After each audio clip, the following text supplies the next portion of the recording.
Mass Effect is a special video game series for me. More so than any other sci-fi universe, it ticked all the right boxes, a perfect blend of the talky and techy aspects of Star Trek with the grand space adventurism of Star Wars, a universe that felt real and plausible, with characters that, over the course of 3 games, became as well defined and developed as anything else out there, and presented as a slick action RPG that made you feel like you were in that world, developing relationships and making choices that could have repercussions down the line. The series has infamously been tainted by its conclusion, but with the announcement of Mass Effect Andromeda, there was a chance to start again, in a new galaxy with new aliens to meet and planets to explore. Despite feeling like a way to make a new game without having to deal with the fallout of the ending, its premise was ripe with potential. The idea of being part of an expedition to venture outside of the Milky Way and explore a foreign galaxy in search of a new home is a genuinely fascinating one. I was ready to give this game a chance just on this premise alone, as the best part of the Mass Effect games was never the main plot of the Reapers, but more so the stuff in between, the sense of exploration, of captaining a starship and traversing the galaxy with your friends and allies at your side. A whole game centered around that should be the greatest game of all time. Mass Effect Andromeda's greatest sin then is not utilizing this premise to its full potential. Despite telling a different story in an entirely different galaxy, Andromeda feels like more of the same, and not in a good way. For as much risk as it takes initially, it quickly settles into the familiar trappings of the prior Mass Effect games, and from that point plays it safe. There's a massive space station that serves as a political hub, the Krogan are treated like third-class citizens and want more representation, the remnants of an ancient extinct civilization litter the galaxy and are the key to saving it from a mysterious enemy that integrates and indoctrinates us into its army. Sound familiar? It's the same basic story as the Mass Effect trilogy, only with name changes and contextual differences. It may be called the Andromeda Galaxy, but it feels like I never left the Milky Way. It doesn't feel alien enough, just more desert planets and anthropomorphic aliens. Speaking of which, the only new extraterrestrial species you meet in Andromeda are the Angara, and their design leaves much to be desired in my opinion. Their feline qualities and the Pandora-esque landscape of their homeworld Havarl are far too reminiscent of the Na'vi from Avatar for my taste. Jal is a decent character, but collectively nothing about the Angara, their culture and design, is inspiring, so they fail to leave an impression, especially because, like everything else about Andromeda, the story doesn't do anything interesting with them. They are already a technologically advanced, fully formed civilization when you first meet them, which undermines what could have been an interesting first contact story. Imagine if the Angara were a more primitive species that had yet to leave their home planet. Then you as Pathfinder Rider come swooping in on your fancy starship, the first alien contact the Angara have ever had. You have to prove yourself peaceful to them, eventually inviting one of their most curious and enthused members onto your ship, a la Close Encounters of the Third Kind. Just this kernel of an idea off the top of my head is so much more interesting than what happens in the game, specifically because it explores new and fresh ideas and themes, and Andromeda is full of these missed opportunities because it would rather play safe than take chances. With its intriguing setup, Andromeda had the opportunity to explore themes of colonialism, exploration, and pioneerism, something that the original trilogy didn't address for obvious reasons. But instead of doing this, it focuses on the Ket Angara remnant history. It's not like this isn't kind of interesting, but not nearly as much had the game gone a more thoughtful, meditative route that dealt with the more personal and philosophical issues that come with leaving your home in the name of science and exploring the unknown. Ryder and these characters left everything they ever knew behind and traveled 600 years, knowing that everyone they knew is long dead. This aspect of the story, which would have been ripe for diving into and provide the emotional core of the plot, is practically non-existent, instead giving us characters that are more concerned with cracking jokes than taking their situation seriously. That's a big problem with Andromeda. It wants to be more like Joss Whedon, constantly quipping to alleviate tension than thoughtful science fiction. It's like BioWare saw the positive response to the Citadel DLC and decided to double down on that and try to make it light and fluffy, but it's completely inappropriate to what is going on. This isn't to say that there aren't moments of serious character development or acknowledgement of the dramatic stakes, but these moments are very brief and shallowly presented, as there is almost no serious consideration for what is being said. There's no intellectual depth, which is the biggest shame of all, as with the right writers, Andromeda could have been a science fiction classic, telling a story that reminds us of our thirst for knowledge and exploration in a time when we seem to be forgetting it.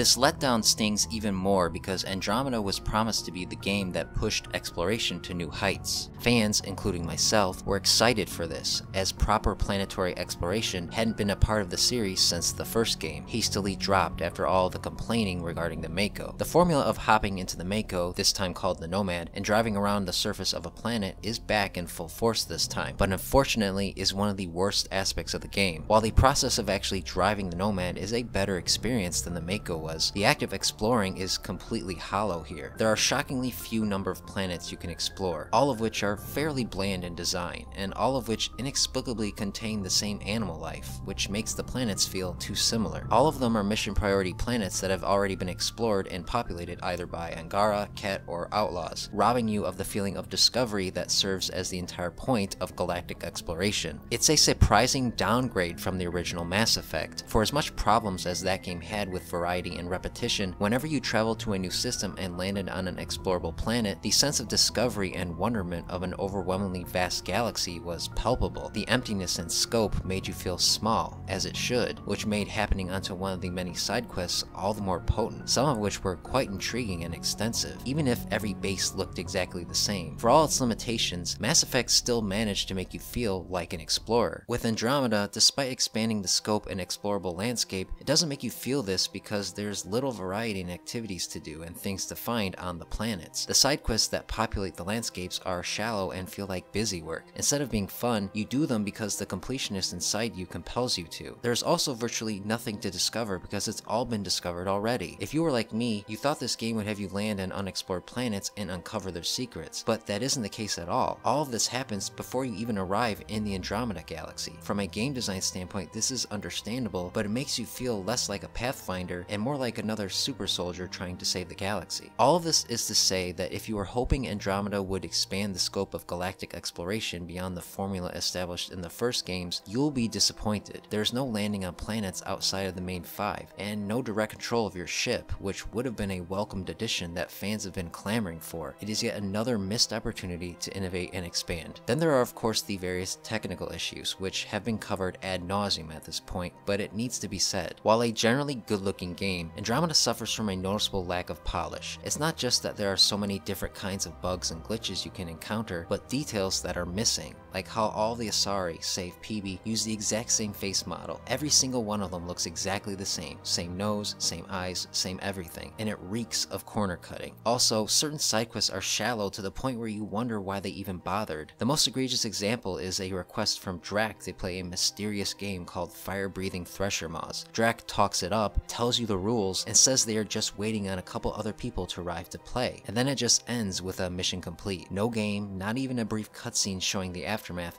just nothing. It feels like BioWare ran out of time and left this minor side quest in unfinished. Andromeda is full of these minor little issues that take away from the overall experience. General detail is lacking, and as a result, worlds don't feel alive. The soundtrack is either non-existent or completely forgettable, which is absolutely unforgivable given the incredible music of the original games. And the overall story feels disjointed. It feels like there is a lack of connective tissue holding it all together. So much of this game just feels half-cooked and empty. Now, with all that being said, while Andromeda is flawed for being just another Mass Effect game, oddly enough, that is the only thing that keeps it from being a truly bad game. The Mass Effect formula is a solid formula, compelling enough even when held back by a myriad of issues. There is still a satisfaction in being a captain of a starship and interacting with the core crew of characters that populate it. While not especially noteworthy, the crew of the Tempest is interesting enough for you to get invested in, at least to a certain extent. Drac and PB are the standouts, as they have the most personality. Drac in particular is actually a pretty good character, a centuries-old Krogan who can remember the Krogan rebellions, and thus has a more big-picture, self-reflective perspective to everything that even other Krogan don't have. PB, on the other hand, is just fun, curious, and adventurous, a sort of renegade Liara. Not exactly original, but she is written and performed well enough that she starts to become endearing. As always, the two human crew members are the most bland, a Mass Effect tradition, so nothing needs to be said about them. Vetra is okay, but she is mostly defined by her relationship with her little sister, which is fine, but not especially striking either. Jal is also okay, but again, could have been so much more interesting had the Angara been written and developed differently. This crew just isn't as appealing as the Normandy crew, but these characters also haven't had 3 games of development to take advantage of. As far as first impressions go, they get the job done, likable enough that they don't annoy, but not exceptional either. The other saving grace is the combat, which is the series' best. It takes the advancements made throughout the prior games and adds a significant amount of agility and variety to it. It's less cover-based and more fast-paced, which is great. It's fun to switch powers and mix and match to see the results. Clearly, much of the development went to fine-tuning the combat, making Andromeda the most satisfying shooter of the franchise. However, personally, I don't play Mass Effect for the shooty bits. I play it for the story, world building, and character development, and everything that contributes to these things are deeply flawed in Andromeda. Because of this, I was almost completely detached from what was going on, which is a big no-no. Player investment was the single biggest virtue of the original trilogy, and for this new game to fail in this regard is hands down the worst thing about it. But as these thoughts were swirling through my mind, I started to question myself. It is very possible that because I am so emotionally attached to the story of Commander Shepard and the crew of the Normandy, that it is impossible for me to view Andromeda from a truly objective point of view. After all, it's not like the older games didn't have a lot of flaws either, but we forgave them because the world was so interesting. Perhaps I am being too hard on Andromeda. Perhaps it is better than I give it credit for, and I am just getting more cynical as I get older. Maybe nostalgia is coloring my perspective, keeping me from enjoying the game for what it is because it is no longer the Mass Effect I am familiar with. Would Andromeda seem nearly as mediocre to a new, younger gamer experiencing Mass Effect for the first time? Something to think about. Regardless of these questions though, the fact is that I can't help the way I feel. Overall, Mass Effect Andromeda isn't a bad game, but it is a giant missed opportunity. This was a chance for a fresh start for the franchise, to explore a brand new galaxy, to consider new themes and ideas, and push the series in a bold new direction. But instead of innovating beyond the established norms of the original trilogy, it becomes more of the same, just another Mass Effect game for a new console generation. It's serviceable and may even scratch the itch that only Mass Effect can, but an unremarkable story, a bloated open world design, an unacceptable amount of bugs and technical issues, and a recycling of familiar plot points and character dynamics makes Andromeda more bland than it ought to be. There are certainly moments that remind you of how Mass Effect makes you feel, but they are scattered throughout so much mindless busy work that their impact quickly fades. There is fun to be had with Mass Effect Andromeda, but its biggest failing is that it doesn't linger in the mind. You don't feel the urge to exist in its world like with the prior games. Its issues may have been overblown by internet hype, but there's simply no denying that the magic that once defined Mass Effect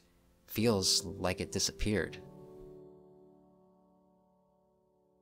So there you have it, that's my honest opinion on Mass Effect Andromeda, but now I turn it over to you. If you've played Andromeda, please take the time to explain your thoughts in the comments. I'd love to hear others' feelings on this game. Also, do you think they should continue down the same path for the next game? And what do you think can be done to improve it? And if you enjoyed this video, please give it a thumbs up as that helps out a lot. And also subscribe to Medias Res for more Mass Effect videos and much more going forward. Thank you so much for watching, and I'll talk to you later.